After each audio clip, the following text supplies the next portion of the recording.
Has anyone done Pitocin without an epidural?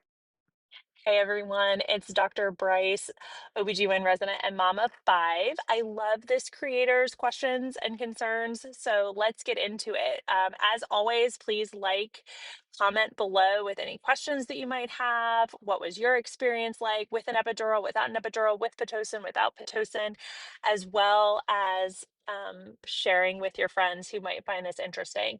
So this creator goes on to sort of ask questions about what it's like to have Pitocin with and without an epidural and what kind of an epidural is like. Her goal, she says, is to possibly get induced, but maybe do that without an epidural. So quick rundown of my deliveries. I've had my first, I went into natural labor. I did end up getting an epidural with him. My second, I went into natural labor on my own. I labored on my own. I did not have an epidural. My third was a little bit difficult. I did start contracting on my own, but because he'd been shifting positions, we decided to break my water early. So I was ruptured around 1 centimeter with him just to keep his head down where we wanted it to be. We were worried about him flipping positions again. I ended up stalling out of labor and needed Pitocin in order to deliver him. So I had Pitocin and delivered him a couple hours after starting Pitocin, but I did that without an epidural.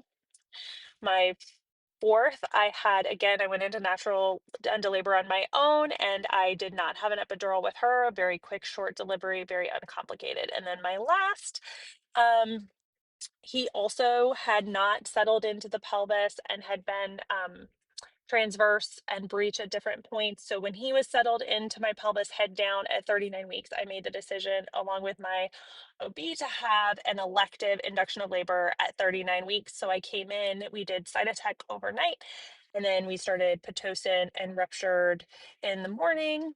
And I did all of that up until what turned out to be transition when I gave up and I said, oh, fine, I'll just have the epidural. I'm going to be five forever. And my nurse said, no, you're probably not five. Do you want me to check you? And I said, no, don't check me. I'm sure I'm five.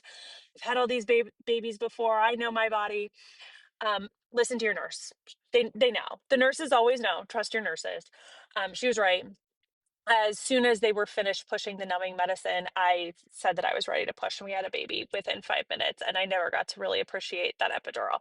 So I've done it kind of all the ways. What do I talk to my patients about though? Because my experience is not everyone's experience. So in general, my personal experience with Pitocin is that your contractions are more regular and they do tend to come a little bit, they can come a little bit closer together. But in general, they're regular. And what's nice is that for me personally, I was not always on the monitor when I was laboring on my own.